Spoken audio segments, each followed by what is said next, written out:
You can't learn what you don't know you don't know. Hello, and welcome to another exciting episode on KZ Academy. I'm Misty, a credentialed teacher with over 20 years' experience in second language acquisition, mathematics, and elementary education.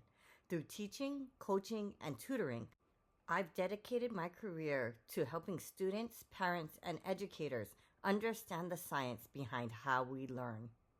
This episode is inspired by posts I have been making since 2018 in online forums, which helped lay the groundwork for what is now known as the science of reading.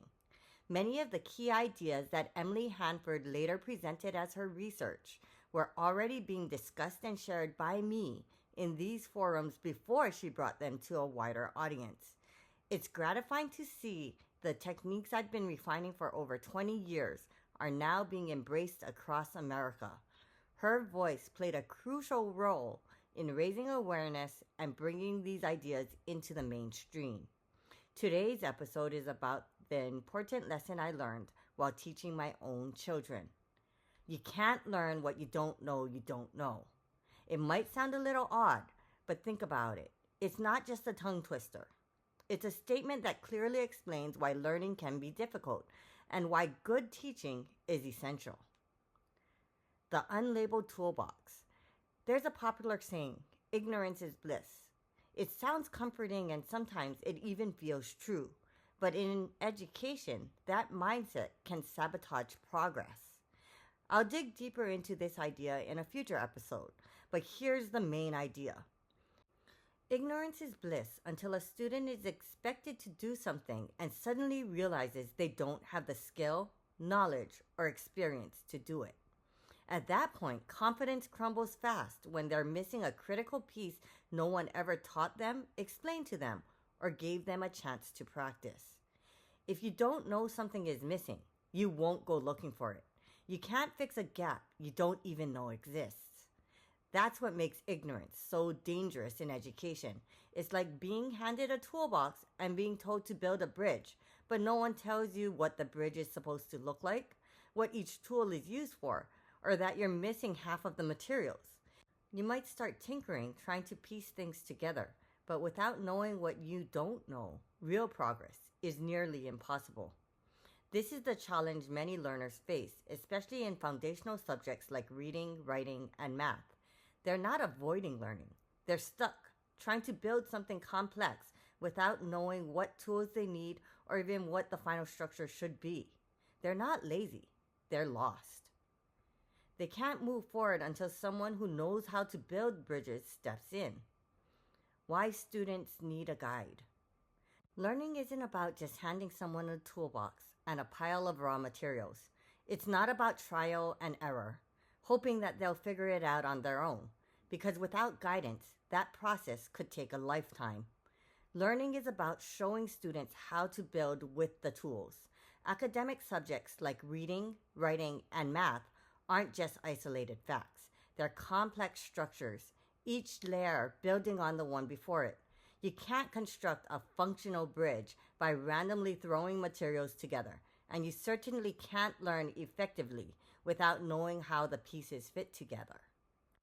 A good teacher doesn't just hand over materials and walk away, expecting students to explore and figure it out for themselves. A good teacher takes the time to explain the tools, show how the pieces fit, and guide students through the process of building. They make sure that the student understands the purpose of each piece and how to use it properly. Because you can't aim for a goal you don't know exists. You can't master a tool you don't know how to use. And you certainly can't build a bridge without the knowledge to assemble it correctly, even if you've been handed all the tools. Although information is more accessible than ever before, the raw access to information isn't the same as knowing what to look for, why it matters, or how to put it all together. The role of schools and teachers has evolved. Today, we don't just hand out facts. We show how the knowledge fits together. We help students understand why each piece matters, how to use it, and when to apply it. We don't just give them tools. We show them how to build something that lasts. The limits of discovery learning. Some people believe that students learn best when they explore freely, that if we as guides step aside and let the students figure things out on their own, the learning will naturally fall into place. But that's like dropping someone at an edge of a cliff saying, "Here are some tools and materials, now build a bridge." At first, it might feel empowering. They might be curious and begin experimenting, but soon the lack of a clear path will become apparent. They'll hit a mistake, face a dead end, and get stuck. Not because they're lazy or unwilling to work, but because they weren't given the guidance to build effectively. That's what happens in classrooms that focus heavily on open-ended discovery. Students are asked to build something, but no one has shown them the steps. No one has provided the structure or ensured they have the right tools and materials to succeed. They're left to guess their way through the process. In skill-based subjects like reading, writing, and math, this approach doesn't just fail. It leaves students frustrated and behind. Without the proper guidance, they may wander aimlessly, unaware of what they're missing, and struggle to piece together knowledge without understanding how it all fits. How I learned this as a parent. I didn't fully understand this until I saw it firsthand. My own children were doing their schoolwork, and I watched them trying to figure it out, and they were completely stuck. It wasn't because they weren't trying.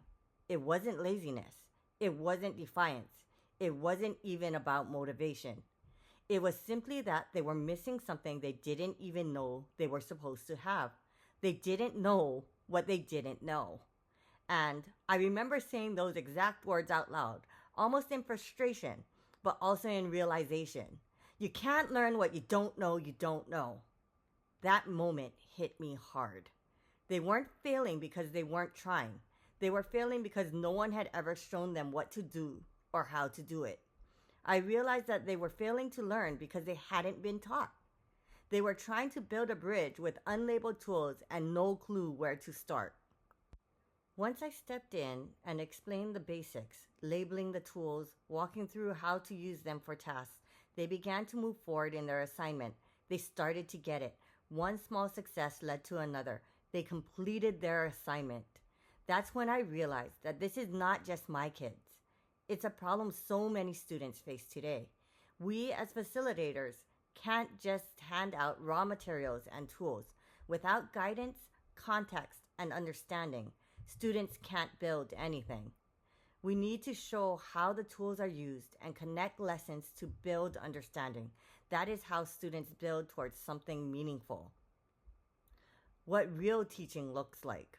Real teaching is not passive. It's not about handing over tools and walking away hoping students will figure it out on their own. Without proper guidance, it could take a lifetime to build something that only barely makes sense. A good teacher understands the blueprint. They know where the learning is meant to go and which tools students need to get there. Teaching means actively guiding students through a process that they are not yet able to navigate on their own. We are not taking away curiosity. We are giving them direction. We are not stifling independence. We are helping students grow into it.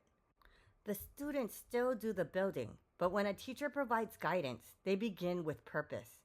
They work with greater confidence, and they use the tools correctly and effectively. Tinkering aimlessly with unfamiliar tools is not learning. It is trial and error without understanding, and it often ends in discouragement. But when someone steps in to guide the process, someone who understands the path and can explain what each tool is used for, everything begins to change. That is when learning takes shape. That is when confidence begins to grow. Because real bridges are not built by accident. They are built with purpose, with guidance, and with the right tools. Practical tips and resources. In upcoming episodes, we'll explore practical strategies for effective reading instruction. But if you're eager to get started now, check out my Learn to Read Teacher's Manuals, Volumes 1 and 2, and the Student Learn to Read and Write Journal. These resources offer a clear, systematic path for teaching letter recognition, phonics, and blending. It's like having your very own step-by-step guide for reading instruction. Now, back to the conclusion. Learning isn't just about trying harder. It's about being shown what you didn't even know you were missing. If we want students to thrive, We need to do more than just provide access to information or encourage curiosity. We need to teach. We need to guide. We need to help them use the right tools and show them how to use them.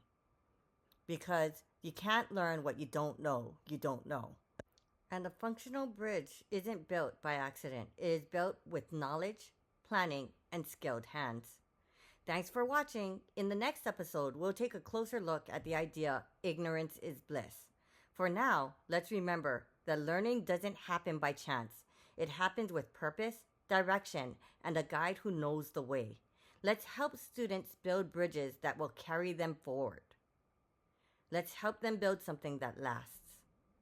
If you found this discussion helpful, don't forget to like, subscribe, and share.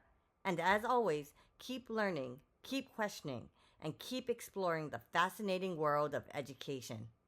Thanks for watching, and see you in the next episode.